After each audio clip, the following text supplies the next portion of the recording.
Bonjour à toutes et à tous, je suis très content de vous retrouver pour une nouvelle vidéo. Merci, avant de commencer, vous êtes de plus en plus nombreux à vous abonner à la chaîne, ça me fait plaisir. Aujourd'hui, on va voir un cours qui est ultra important, raison de 4 à 10% des motifs de consultation aux urgences, c'est la fibrillation atriale. Beaucoup de choses à dire. Vous retrouverez les sources dans la description, la SFMU et l'ESC 2020. On est parti. Donc on va discuter de la fibrillation atriale en parlant un petit peu de manière générale, avec une introduction et des comorbidités, comment faire le diagnostic, quelles sont les causes secondaires, une façon de réfléchir que je vous propose, un moyen mémotechnique, pour bien comprendre la gestion de la fibrillation atriale aux urgences et dans la vie de tous les jours, donc la triade de la FA, quel bilan paraclinique réaliser et qui hospitaliser ou ne pas hospitaliser et un petit résumé en 5 points clés. Alors, la fibrillation atriale, eh bien, c'est en fait dû au tissu électrique du cœur qui normalement se fait donc du nœud sinusal, puis du nœud AV, puis au niveau ventriculaire. Eh bien, en cas de fibrillation atriale, il y a une activité électrique anarchique qui provoque un rythme donc rapide du myocarde atrial, et il va donc y avoir de multiples foyers ectopiques qui vont être doués d'automatismes anormaux au sein des oreillettes ou bien même au niveau des veines pulmonaires, et il y aura donc de nombreux microcircuits de réentrée, et ça peut être dû à de la fibrose ou à d'autres choses, on va le voir justement. Alors la prévalence, elle est très faible avant 40 ans, mais c'est énorme avec l'évolution en âge, et c'est plus fréquemment, c'est un tout petit peu plus fréquent chez les hommes âgés. Et donc aux urgences, eh ben, ça concerne entre 0,5 et 3% des patients. En tout cas, la problématique aiguë d'une fibrillation atriale. Et en dehors de ça, c'est une pathologie qui est très fréquente et qui est source de comorbidité. Alors vous allez me dire quels sont les risques de cette pathologie.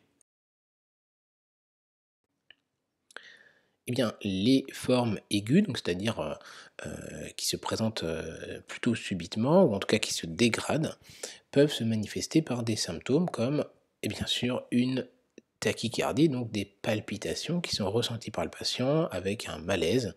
Ça peut même aller jusqu'à une douleur type angineuse, et une syncope est même possible. Le cœur, qui fonctionne donc de manière anormale, peut décompenser et donc provoquer ce qu'on appelle une insuffisance cardiaque, responsable de dyspnée, d'œdème des membres inférieurs, d'autant plus qu'il existe des troubles de la contraction auparavant, et je parle bien de la contraction, et donc vous imaginez sur une cardiopathie qui est déjà lourde auparavant, eh bien ça risque de mal se passer. Et une des complications royales, principales, que l'on n'oublie que très rarement, c'est les complications thromboemboliques. Ce sont majoritairement les AVC, mais il peut y avoir aussi des embolies artérielles, et même d'autres choses. Alors comment c'est possible? Eh bien en fait, la fibrillation atriale, ça va entraîner une stase au niveau, ça va entraîner une stase du flux sanguin, donc dans les oreillettes, et plus particulièrement au niveau de l'auricule gauche. Donc c'est une petite formation au niveau de l'oreillette gauche qui risque de former un thrombus, donc c'est un caillot de sang, et ce caillot de sang, eh ben, a un risque de partir et d'aller emboliser une artère, donc dans la tête ou bien ailleurs. Et la question, la fameuse question, c'est eh bien, pourquoi est-ce qu'il est important de connaître le délai? Eh bien, parce qu'en fait, cette stase sanguine va donner majoritairement des AVC dans un délai de plus de 48 heures. En fait, quand on est en dessous de 48 heures, il y a entre moins de 1 à 2% de risque de faire un AVC, si après le rythme est de nouveau sinusal, puisqu'en fait, à la reprise d'un rythme sinusal, les contractions atriales vont être de nouveau efficaces, ce qui favorise la migration du thrombus. Mais cette migration, eh bien, si on est à plus de 48 heures du début de l'installation, elle est quand même possible jusqu'à un délai de 30 jours et donc cet intervalle de temps, à savoir 48 heures et 30 jours, est très important à retenir. Il y a des comorbidités, je vous l'ai dit, la mortalité est augmentée, l'odd ratio 1,5 jusqu'à 3,5 selon les études. Les risques d'AVC, donc c'est 25% des AVC ischémiques, 10% des AVC cryptogéniques. Pour l'insuffisance cardiaque, eh ben, c'est pareil, 20 à 30% des patients insuffisants cardiaques. Responsable de troubles cognitifs, par ailleurs, 1,5 pour le HR. Des symptômes dépressifs dans 16 à 20% des cas, en lien avec, on va le voir, eh bien, une diminution de la qualité de vie chez 60% des patients, très important à rechercher, très très important. Et responsable de 10 à 40% d'hospitalisation annuelle avec une fibrillation atriale. Voilà globalement le tableau. Alors maintenant que vous avez en tête tous ces éléments, vous allez me dire comment on réfléchit, comment on fait le diagnostic. Eh bien, on va voir ça. Alors le diagnostic, vous avez compris, il doit être évoqué devant tout symptôme de palpitation, tachycardie, malaise, dyspnée, donc essoufflement, douleur thoracique, œdème des membres inférieurs ou une complication thromboembolique. Et l'électrocardiogramme doit permettre ainsi de poser le diagnostic. On définit classiquement la fibrillation atriale en termes de délai. Donc si c'est paroxystique, c'est-à-dire moins de 7 jours. Si c'est plus long, donc ça fait plusieurs jours que c'est installé, on dit que c'est persistant ou AFA longue selon les définitions de l'ESC 2020, entre 7 jours et jusqu'à 12 mois, mais moins de 12 mois. Et quand c'est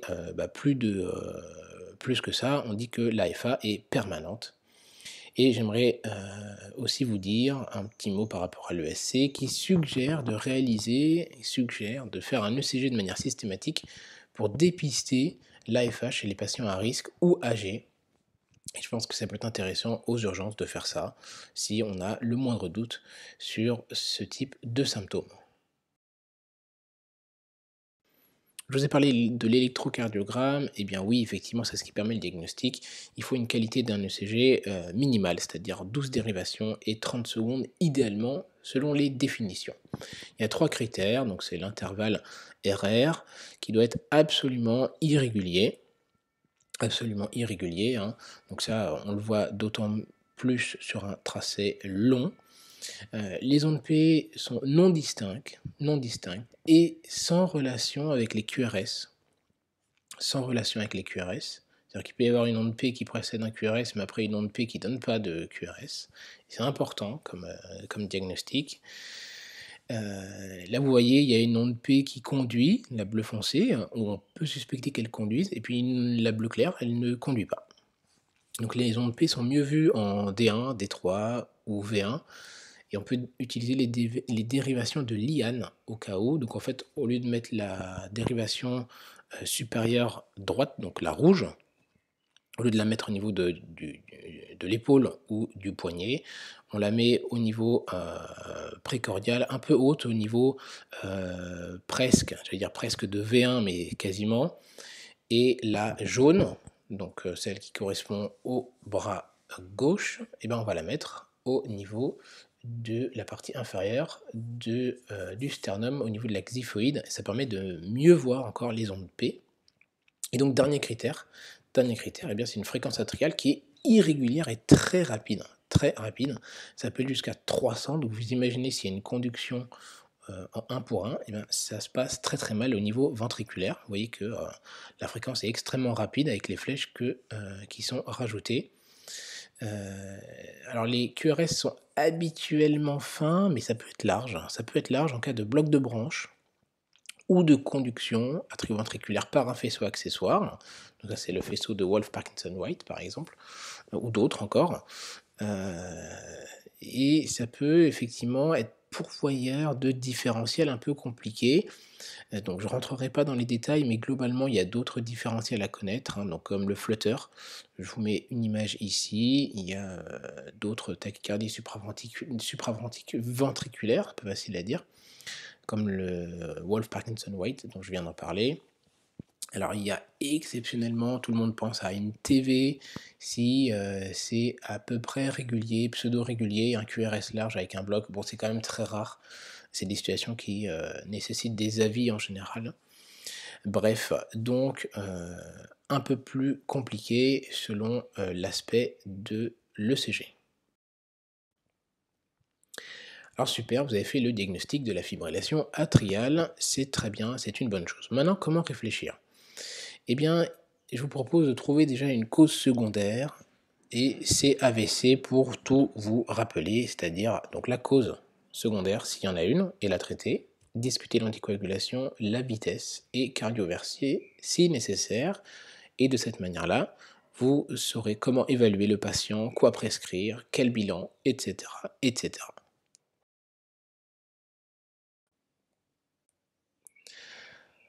Alors pour les causes secondaires, on va les voir.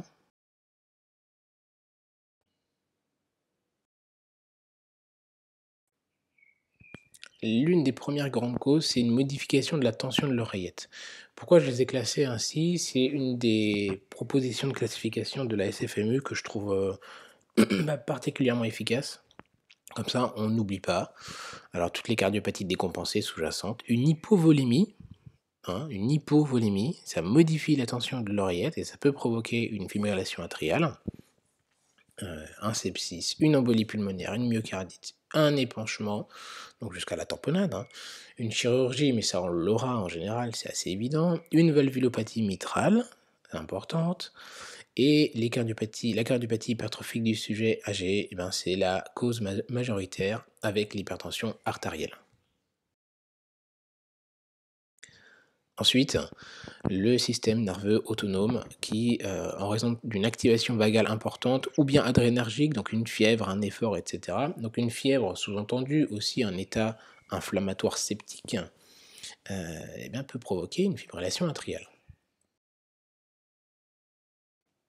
Ensuite, des troubles métaboliques extrêmement importants à rechercher, puisque autant les autres peuvent, selon le dossier médical avec les antécédents, apparaître directement aux yeux du soignant, mais il faut rechercher impérativement une hypo, une hypercalémie, une hypoxémie, une ischémie, quelle qu'elle soit, une hypo, une hyperthermie, une acidose et une décompensation de diabète éventuelle.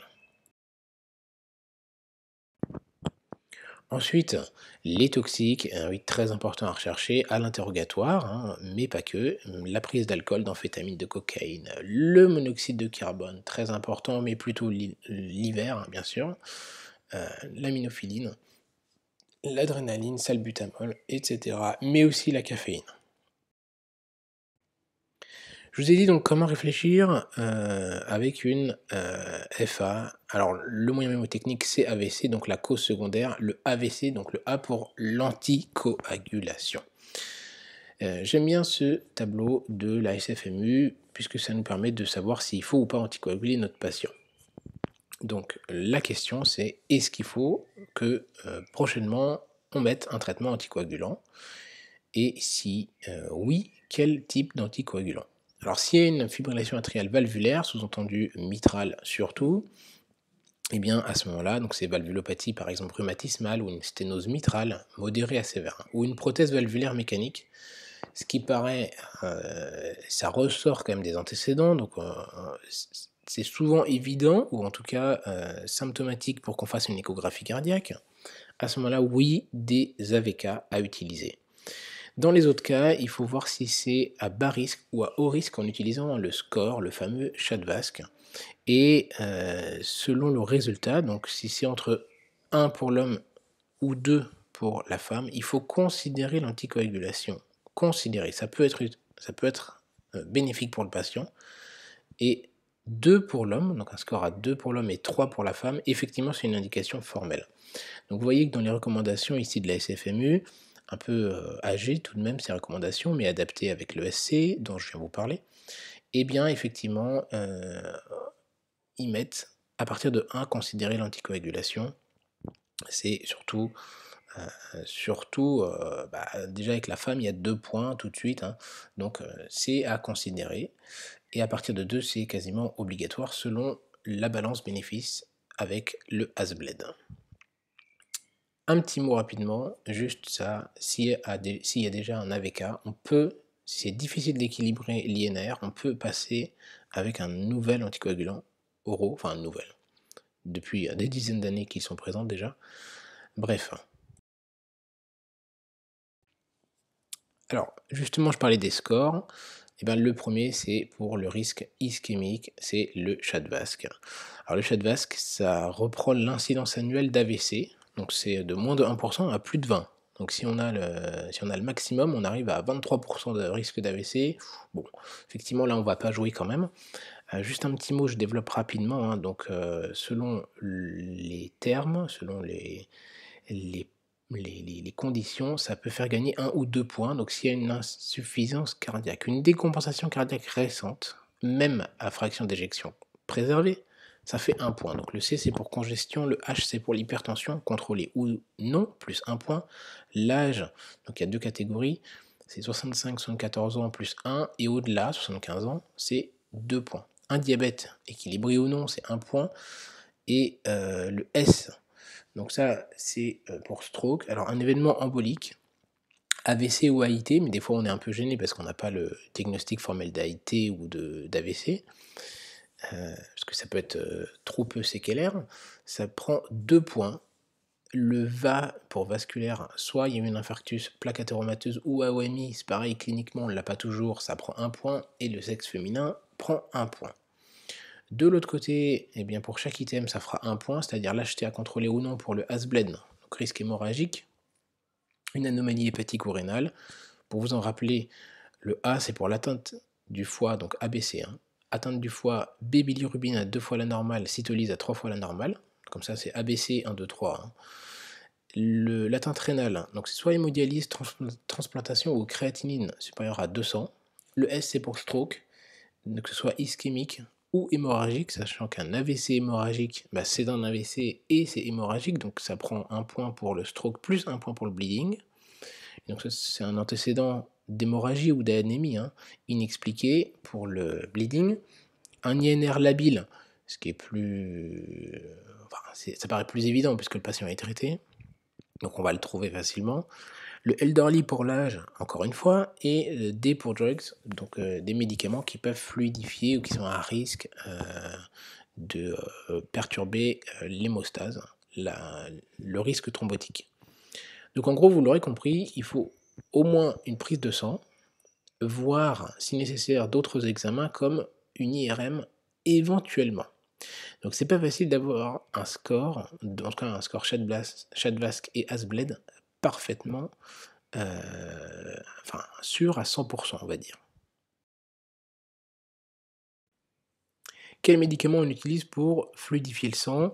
Je l'évoque rapidement, donc soit par des injections avec les HBPM, qu'on peut donner jusqu'à 32 DFG, 30-35 à peu près. Donc enoxaparine, tarzaparine, je vous laisserai voir les posologies en faisant pause. C'est pas le but du topo. Des HNF, si jamais on ne peut pas à cause de la fonction rénale ou d'autres choses.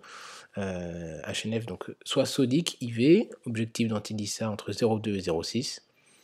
L'héparine calcique, si on veut faire du sous-cut chez un patient insuffisant rénal, par exemple, c'est possible. Et pour les AOD, les anticoagulants oraux directs, eh bien, pour vous en souvenir, le RAD, pour rivaroxaban, apixaban et dabigatran. Antidissa pour le rivaroxaban et l'apixaban, le X pour l'anti-10A. Et l'anti-2A, c'est pour le dabigatran, BIB, pour vous en rappeler, l'anti-2A. Alors tous en 2 prises, sauf le rivaroxaban, donc qui est plus pratique quand même pour l'observance, sachant qu'il faut adapter selon le DFG du patient, la posologie. Et enfin, AVK, donc la warfarine ou coumadine, à adapter selon l'INR, entre 2 et 3, ou 3 c'est une valve mécanique mitrale. Et encore une fois, je vous le répète, le SC 2020 rappelle que on peut switcher AVK vers AOD si il y a une l'INR qui est difficile à équilibrer. Donc on a fait AVC, anticoagulant, maintenant le V pour vitesse, quand c'est trop rapide. SFMU rappelle ce graphe encore très intéressant.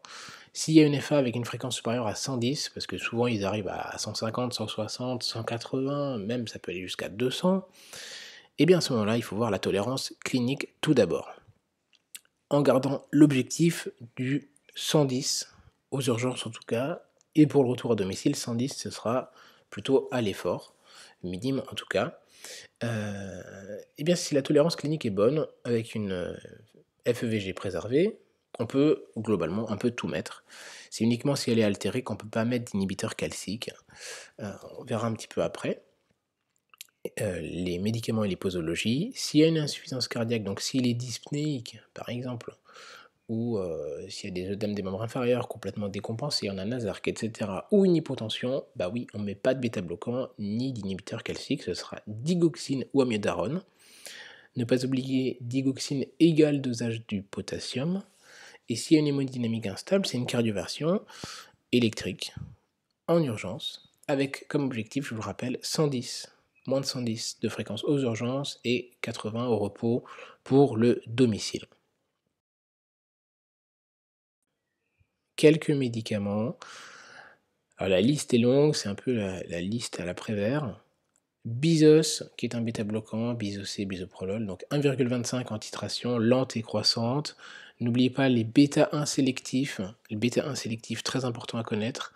4 molécules, je vous les donne avec un moyen mémotechnique. Métoprolol, nébivolol, carvedilol, bisoprolol, pour mes nouvelles caravanes bizarres. Bah oui, c'est ce qu'on aime. Ensuite, un bêta-bloquant, un autre, il se finit toujours par lol, l'esmolol ou Brevibloc. Vous voyez que c'est compliqué à administrer puisque la demi-vie est courte, donc il faut un pouce seringue électrique, mais c'est très efficace, ça marche très bien. Sinon, dans les inhibiteurs calciques non dihydropyridiques, parce qu'ils sont bradicardisants, il y aura le diltiazem et le tildiem. J'insiste sur le T, puisque le T, ça fait penser à 3 pour le 0,3 mg par kilo en 2 ou 3 minutes. Ensuite, on peut utiliser le verapamil ou isoptine. Et si le S, on l'écrit avec un 5, on a la posologie pour 5 mg. Et la digoxine, 0,25 mg IV toutes les 2 heures ou 0,5 toutes les 4 heures. Je vous rappelle, potassium avant. Et l'amiodarone, sinon 5 mg par kilo en IV sur 1 heure. C'est ce qui est utilisé dans souvent les derniers recours.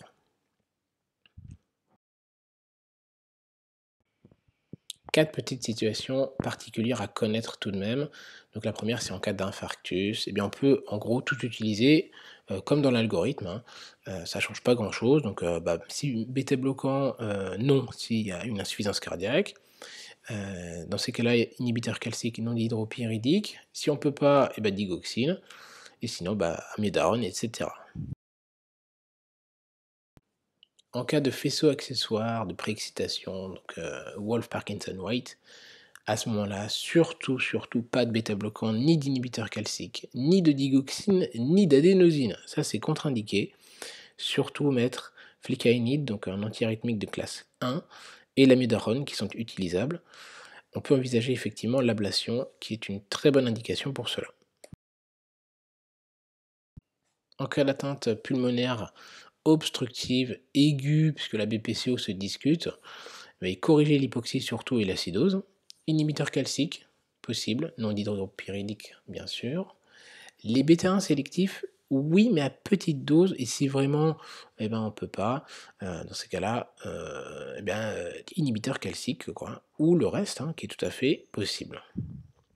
Mais en tout cas, pas de bêta-1 non sélectif. Toujours du bêta-1 sélectif. Et chez la femme enceinte, oui, c'est possible aussi d'avoir une FA. Bêta-bloquant ou inhibiteur calcique non dihydropyridique. Et attention aux bêta-bloquants au premier semestre. Encore une fois, le CAVC, donc la cause, l'anticoagulant, la vitesse, et maintenant la conversion. Donc, est-ce qu'il faut mettre le rythme en sinusal? Voilà, donc le plus important de garder en tête, c'est à savoir que la baisse de la mortalité, c'est surtout pour la fréquence ventriculaire et c'est pas forcément pour le maintien en rythme sinusal. Donc c'est pas nécessaire de faire sortir le patient en rythme sinusal, c'est pas obligé. Surtout la tolérance clinique et la fréquence ventriculaire qui comptent. Alors, comment on réfléchit? Tout d'abord, la date. La date, la date, la date. Quand est-ce qu'a commencé cette fibrillation atriale? Si on est sûr que c'est dans les moins de 24 heures, à ce moment-là, on peut envisager une cardioversion. Euh, Comment ça se passe? Anticoagulation, parce que effectivement, il y a toujours ce risque d'AVC, même s'il est minime, à moins de 1% dans les 24-48 heures. On fait la cardioversion, alors majoritairement chimique, mais ça peut se faire aussi en électrique, tout à fait possible. Si le rythme est sinusal et qu'il y a pas de facteur de risque, s'il n'y a pas de facteur de risque embolique, pardon, donc avec le Shadvask, on ne met pas d'anticoagulant à long terme. Au moindre doute, on anticoagule. Et si c'est toujours en fibrillation, bah ça change pas, c'est la même chose. Les molécules, donc 3 ont l'AMM en France, flicaïne, IV 2 mg par kilo, Peros aussi, mais en tout cas pour l'AMM, voilà. Propafénone, Peros 2 mg par kilo et l'amidarone, Peros ou IV, ça marche un peu moins bien, donc 5 mg par kilo. Et si jamais il y a une fibrillation atriale qui est à plus de 48 heures ou non datable, et bien à ce moment-là, anticoagulation, soit on peut envisager donc une anticoagulation 3 semaines avec les cardioversions par la suite, ou alors on élimine le thrombus intracardiaque. Je ne vous l'ai pas dit, mais aussi pour la cardioversion électrique, pardon. Comment ça se passe? Donc c'est 200 joules en mode synchrone, toujours, donc pour synchroniser avec les QRS. Et c'est contre-indiqué, c'est la prise de digoxine et une hypocalémie à s'assurer, bien sûr. Donc je reviens juste pour la deuxième possibilité, deuxième schéma. Donc s'il y a plus de 48 heures, on peut faire une ETO, au moins on élimine le thrombus au niveau de l'auricule, et après on peut faire la cardioversion. Sinon, anticoagulation, puis cardioversion par la suite. Et il faudra maintenir quand même au moins un temps l'anticoagulation. ESC 2020 nous explique une petite précision. Donc il faut faire 4 semaines d'anticoagulation post-cardioversion si effectivement il y a un risque ischémique d'AVC. Et c'est optionnel si effectivement c'est depuis moins de 24 heures. Donc vous voyez, selon les sources, moins de 24 heures, moins de 48 heures, bref. En tout cas, à maintenir l'anticoagulation si jamais il y a un risque qui est trop haut, un risque d'AVC trop haut. Un petit mot succinct sur la prise en charge après les urgences. Si la FA est symptomatique, pour le rythme, pour le contrôle du rythme, en général, on peut proposer, avec le cardiologue et le patient, une ablation intracardiaque. Dans les cas de FA paroxystique, dans le cas où il y a une FA persistante, sans facteur de risque majeur,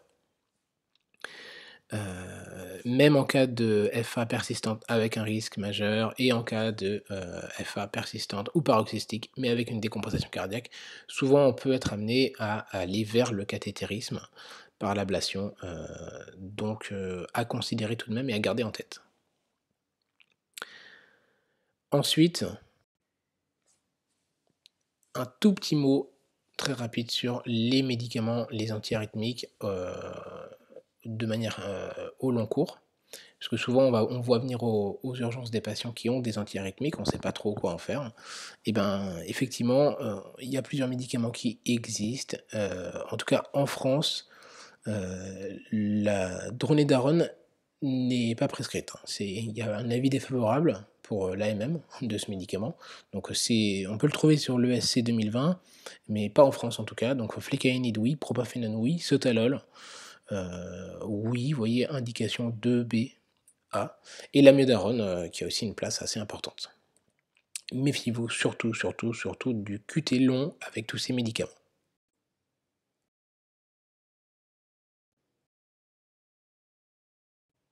Alors, On a maintenant en tête les 3 points très importants, l'anticoagulation, la vitesse, cardioversion, AVC et de cela, on va pouvoir déduire notre bilan à prescrire, quoi faire, quoi prescrire aux urgences. Alors quel bilan? Eh bien on va voir en 4 points. La clinique, la biologie, l'ECG et l'imagerie. Alors pour la clinique, bah, il faut interroger et examiner le patient, donc le type de fibrillation, est-ce que c'est paroxystique, persistant, permanent? Donc il faut une durée, il faut le début, avoir les antécédents, prise de toxiques, rechercher une cause, évaluer les paramètres pour avoir la tolérance clinique, bien sûr, rechercher les marbrures, cyanoses, etc., avoir le terrain cardiovasculaire, rechercher les facteurs de risque cardiovasculaire et les prendre en charge. Ensuite, sur le plan biologique, eh bien, il y a des examens qui sont nécessaires, ou en tout cas décrits comme nécessaires devant toute fibrillation atriale. NFS, sinogramme, créatinine, d'autres selon l'orientation. Alors certains mettent BNP, NT-proBNP pour une éventuelle décompensation cardiaque, ou en tout cas un doute. Une TSH, un bilan hépatique. Alors moi je mettrais quand même le bilan hépatique assez facilement. Pourquoi? Parce que vous voyez que c'est un intérêt dans l'évaluation du score ASBLED. Donc à mon sens, il y a quand même un intérêt à le mettre très facilement, parce que si on envisage une anticoagulation, bah, il nous faut notre bilan hépatique. La calcémie, oui, et le dosage de la digoxine, si le patient est traité par digoxine. Et si on envisage une anticoagulation, bah, la CRAS, donc TPTCA, INR, les plaquettes, et s'il y a un traitement au long cours, on peut doser l'activité des AOD, je vous l'ai dit.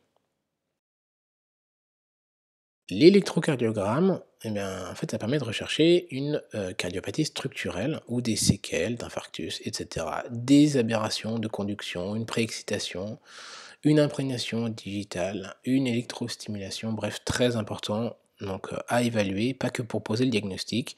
Ici, vous voyez l'indice de Sokolov, donc il y a bien une hypertrophie ventriculaire gauche, et il faut rechercher des troubles de la repolarisation, puisque si c'est très rapide, il y a une diastole qui est inefficace, donc une perfusion myocardique inefficace, donc une souffrance potentielle du myocarde, avec cet aspect un peu d'infarctus tritronculaire, mais qui peut être juste un SCA type 2 puisqu'il n'y a pas assez d'oxygène pour le myocarde. Donc un sus-décalage en AVR et un sous-décalage dans le précordium, important à rechercher et à contrôler, parce que s'il n'y a pas de douleur thoracique mais qu'il y a ces modifications, c'est probablement juste à cause de la vitesse et de la mauvaise tolérance. Peut-être qu'il y a une petite coronaropathie, mais pas d'infarctus, pas de thrombose de la coronaire en elle-même.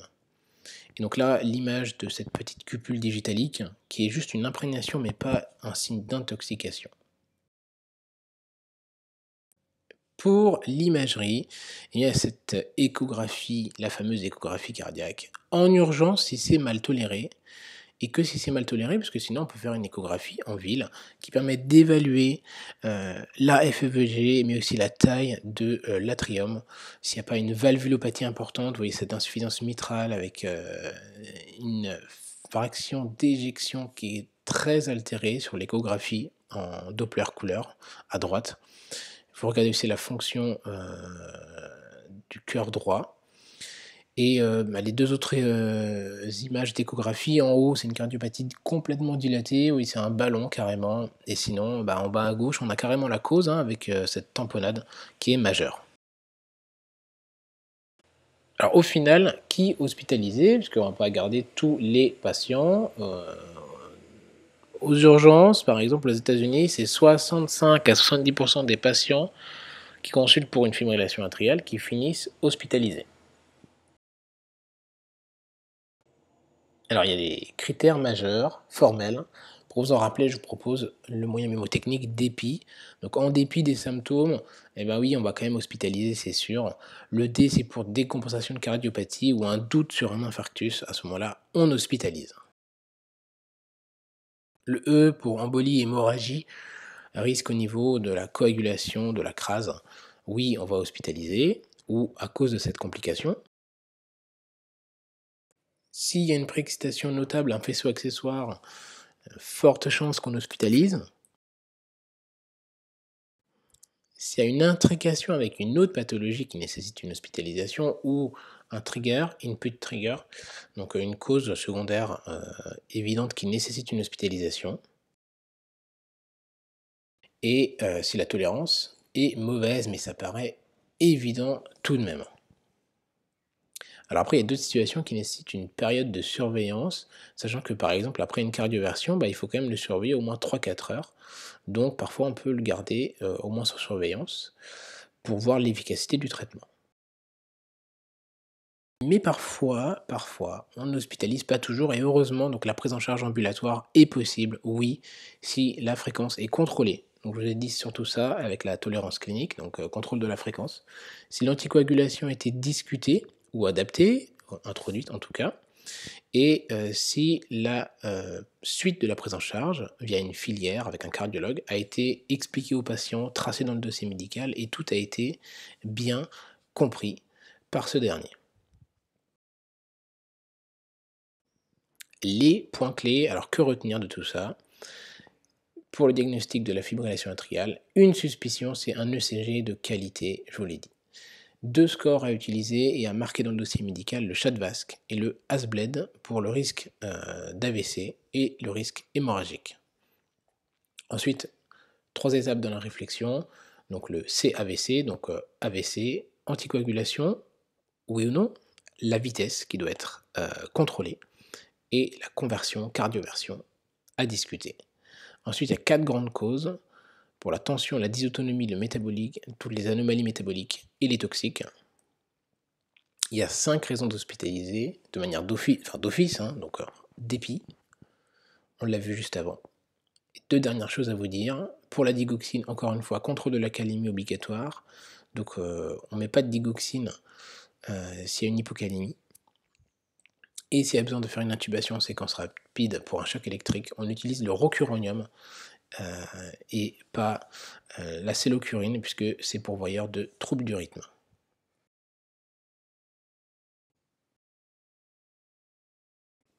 Et voilà, on arrive à la fin de la vidéo. J'espère qu'elle vous a plu. Si c'était le cas, ne manquez pas de vous abonner en cliquant sur la cloche des notifications pour ne pas rater les prochaines vidéos et de lâcher un pouce bleu, ça permet d'encourager le travail qui est fait. Quant à moi, il ne me reste plus qu'à vous dire de prendre soin de vous et de vos patients, bien sûr.